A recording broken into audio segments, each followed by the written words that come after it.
Hello Wangxian lovers, welcome back to my channel. आज का ये पार्ट इस फ़ैन फिक्शन का लास्ट पार्ट होगा। उसके बाद हमारा ये फ़ैन फिक्शन भी कंप्लीट हो जाएगा।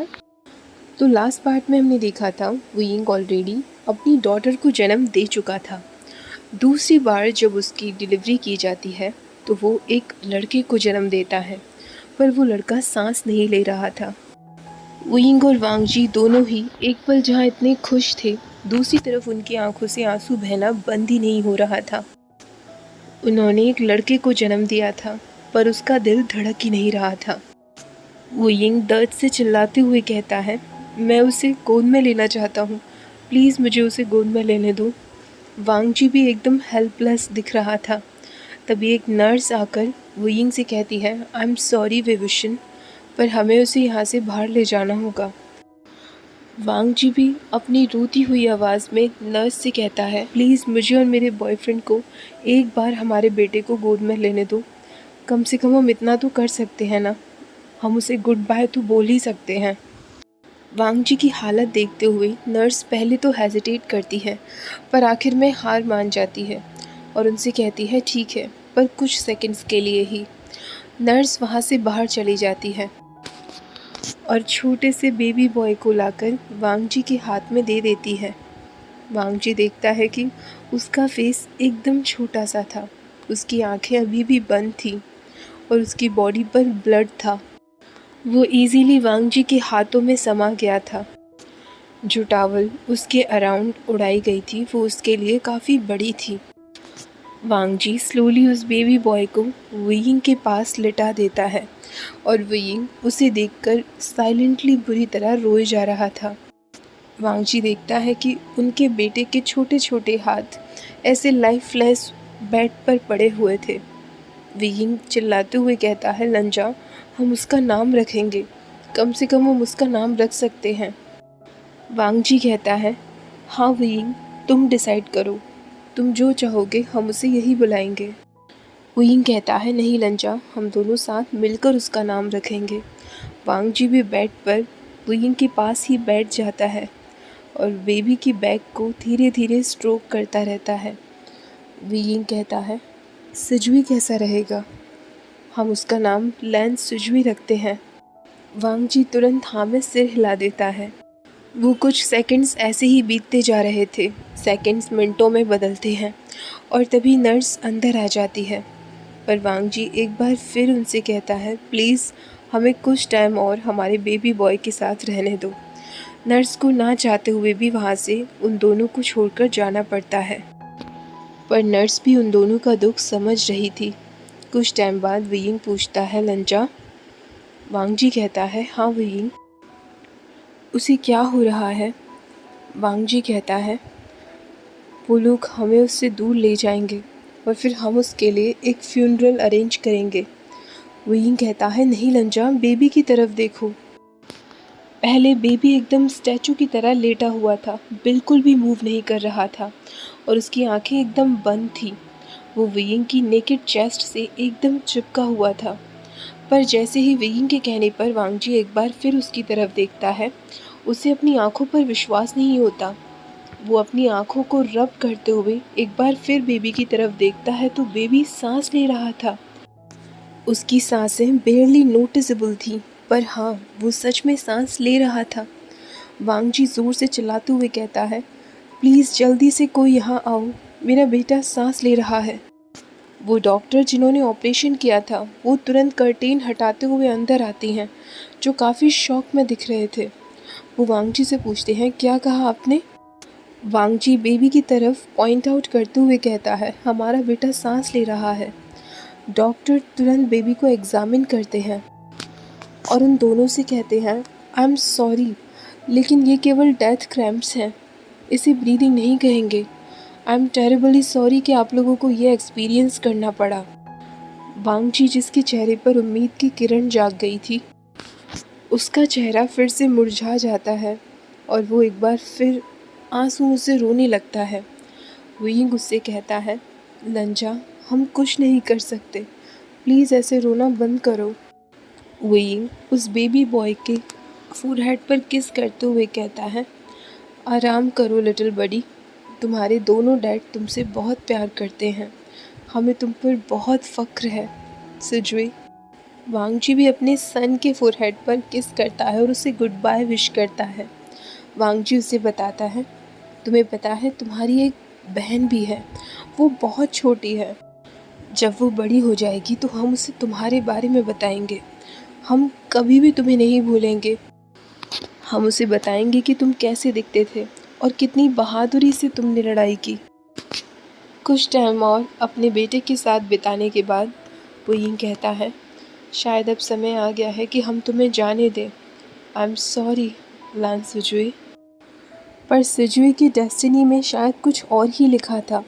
उन दोनों को फिर से एक चमत्कार दिखाई देता है। शुरुआत में वांगजी को लगा था कि ये सिर्फ उसकी कल्पना है, ऐसा सब कुछ तो केवल मूवीज़ और बुक्स में ही होता है। पर वियिंग कहता है, लंजा, क्या तुमने भी देखा? क्या उसकी आंखें धीरे धीरे खुल रही हैं? पर 2 घंटे पहले ही डॉक्टर ने कह दिया था कि उसकी डेथ हो गई है। वियिंग अब और ज़ोर से चीखने लगता है और अपने बेबी को कस के गले से लगा लेता है और कहता है, ओ माय गॉड सुजी, तुम जिंदा हो, तुम सच में जिंदा हो। वांगजी भी खड़ा होकर नर्स और डॉक्टर को बुलाता है। इस बार डॉक्टर जब अंदर आते हैं वो वांगजी से कहते हैं, आई एम सॉरी मिस्टर लैन, पर अगर आप फिर से कहने वाले हैं कि वो सांस ले रहा है तो आप अभी भी गलत हैं। वांगजी कहता है, मैं ये नहीं कह रहा, मैं कह रहा हूँ कि उसने अपनी आंखें खोली हैं, वो जिंदा है। आप एक बार फिर से उसे एग्जामिन करिए। डॉक्टर कहते हैं, पर यह इम्पॉसिबल है। वांगजी अब जोर से चिल्लाते हुए कहता है, वो जिंदा है, आप क्यों उसे एग्जामिन नहीं कर रहे, इससे पहले कि उसे कुछ हो जाए।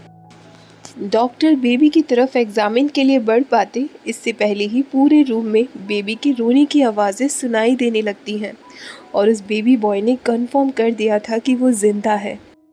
वियिंग के रूम के बाहर यू जियांग रेस्टलेसली बार बार चक्कर लगा रही थी। वो लोग अभी भी वेटिंग रूम में थे। जेंगशा सीट पर बैठा हुआ था।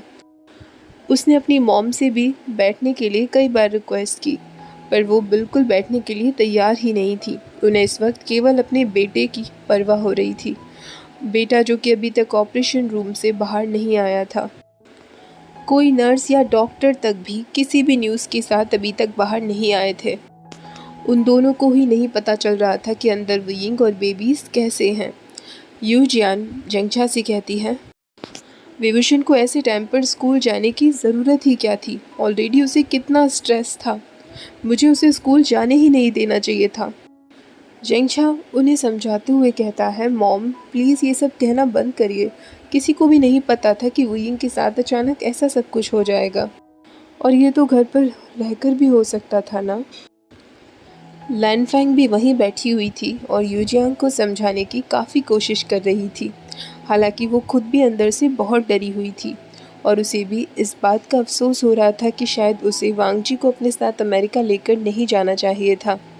हालांकि ये आइडिया तो किसी ने भी नहीं लगाया था कि वियिंग का डिलीवरी टाइम इतनी जल्दी आ जाएगा। जेंगशा उन दोनों के लिए कॉफ़ी लेकर आता है और उन दोनों से ही कहता है, आप दोनों प्लीज़ बैठे रहिए, आपको रिलैक्स करने की ज़रूरत है, आपके इतने घबराने पर डॉक्टर जल्दी नहीं आ जाएंगे।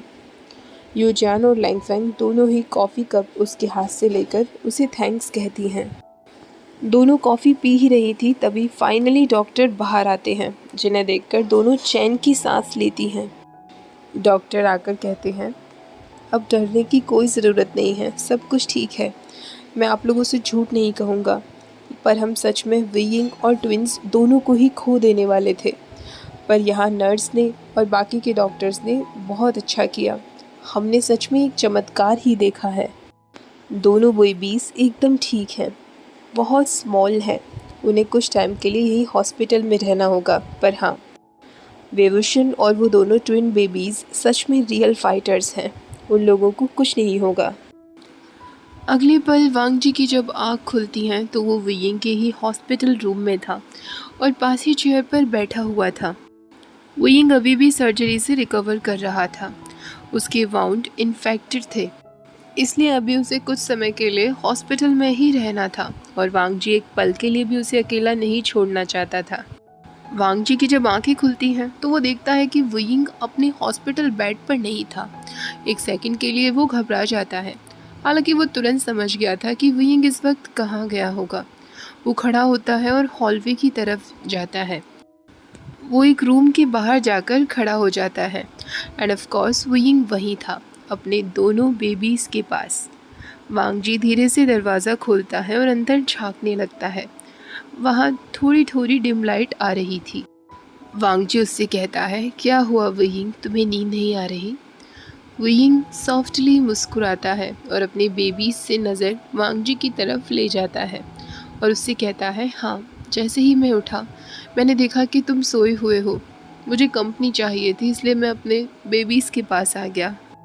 वांग जी अपने बेबी बॉय लैन सुजी और अपनी बेबी गर्ल जिसका नाम उन्होंने लैन हुआ रखा था उसके पास जाकर उनके स्मॉल फोरहेड पर किस कर लेता है। लैन सुजी के चेहरे पर तुरंत एक मुस्कुराहट आ जाती है। हालांकि उनकी डॉटर ने अपनी आंखें तो खोल ली थी, पर वो ऐसे ही उन्हें देखे जा रही थी। वांग जी कहता है, हेलो माय लिटिल वंस, क्या कर रहे हो तुम दोनों? लैन हुआ अपनी आंखों से सिर्फ वांग जी की ब्लू आइज़ की तरफ ही देखे जा रही थी। वांग जी कहता है, कैसे हो तुम स्वीटी? तभी वुयिंग उसके पास आकर कहता है, ये कितनी ब्यूटीफुल है ना लंजा, कि बिल्कुल तुम्हारे ऊपर गई है। इसकी आंखें एकदम तुमसे मिलती हैं। वो वांग जी का हाथ पकड़ते हुए कहता है, थैंक गॉड तुम समय पर आ गए लंजा। पता नहीं मैं तुम्हारे बिना बर्थ के वक्त क्या करता। मैं एकदम पागल सा हुआ जा रहा था।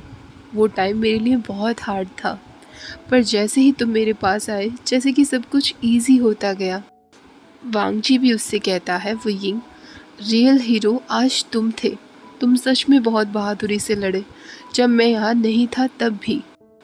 वुयिंग कहता है, यू नो वॉट लंजा, अब उस बात से कोई फ़र्क नहीं पड़ता।